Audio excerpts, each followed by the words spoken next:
anything new. Okay, so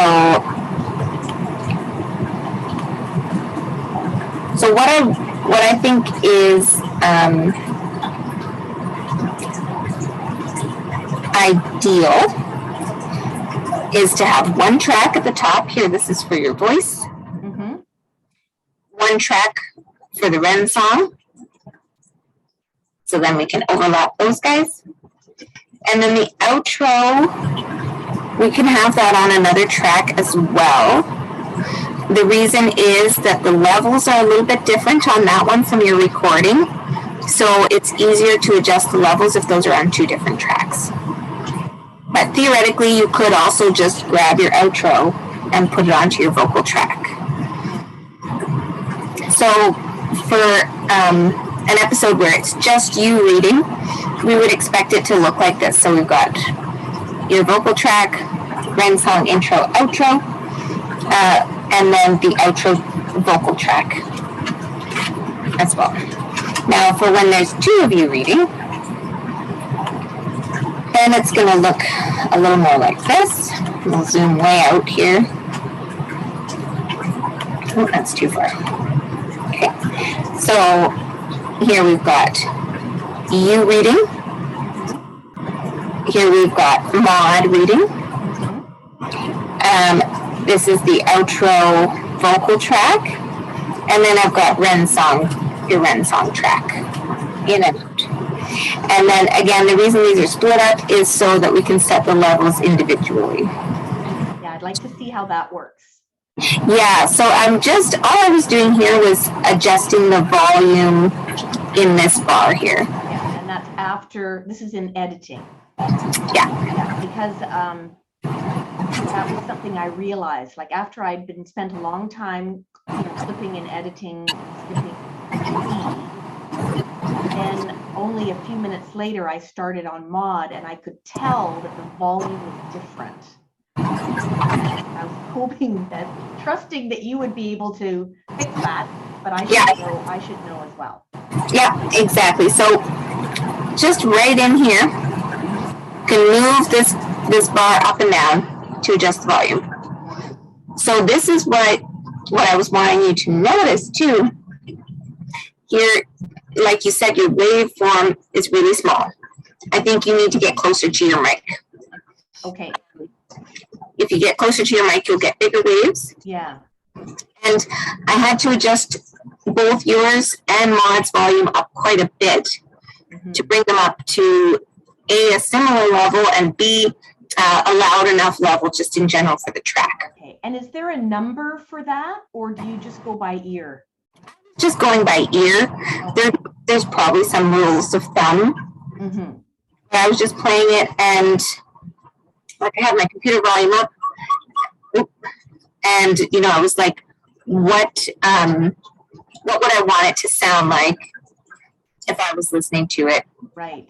Now that makes me think of, like I often play with my computer volume. So if I had my computer volume up, then it would sound right. So how do I know that? Should I have my computer volume at some neutral point? I would maybe set it at halfway. Halfway. 50%, something like that. Mm-hmm. And then you want it at 50%, you want it to be sounding pretty normal, not too loud, not too quiet. Yeah. And then if somebody wants to turn it way up, they can get more volume. If they want to turn it down, they can. Yeah, good point. Yeah. So that was just kind of what I was going by ear there. Mm-hmm. And so I had to turn yours up. In fact, these might even be able to go up a little bit more and turn Maud's up. What does the L left, right? Is that for stereo? Yeah, that's the balance between the left speaker and the right speaker. So that one, I don't think we should have to worry about that one. Especially if it's mono. Yeah. So, yeah, you could kind of, I think we'll probably just leave that one in the middle.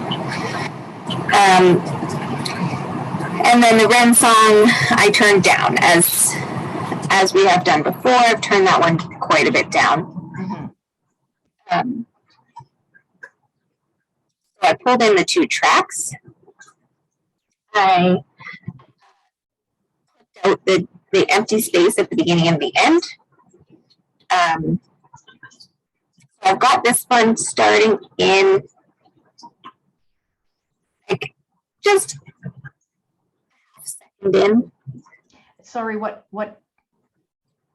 So So I've there's, got just a half second of space in there. It just felt right to me. yeah. Yeah.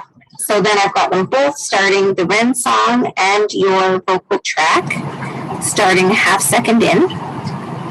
The wren song, the way it is, it kind of fades in at the beginning very nicely by itself. So we really just need to fade it out at the end. So then it goes along. I kind of put it to, I think I might have just put it all the way and then just let it fade down. However long it goes, right? And how do you do fade down again? Fade down. Okay, so I'll show you this here.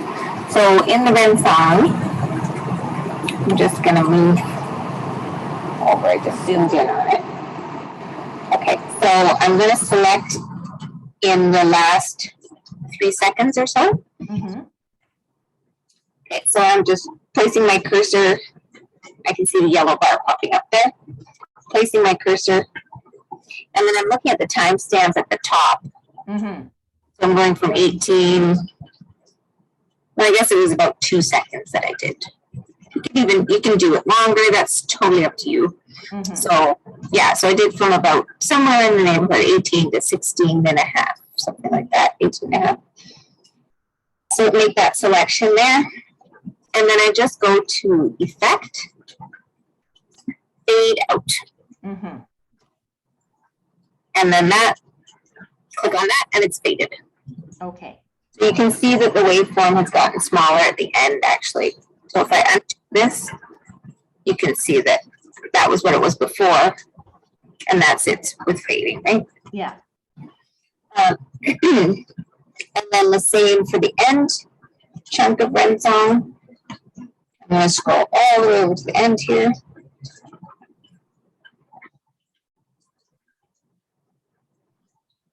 And my yellow cursor, select in, 2 seconds worth.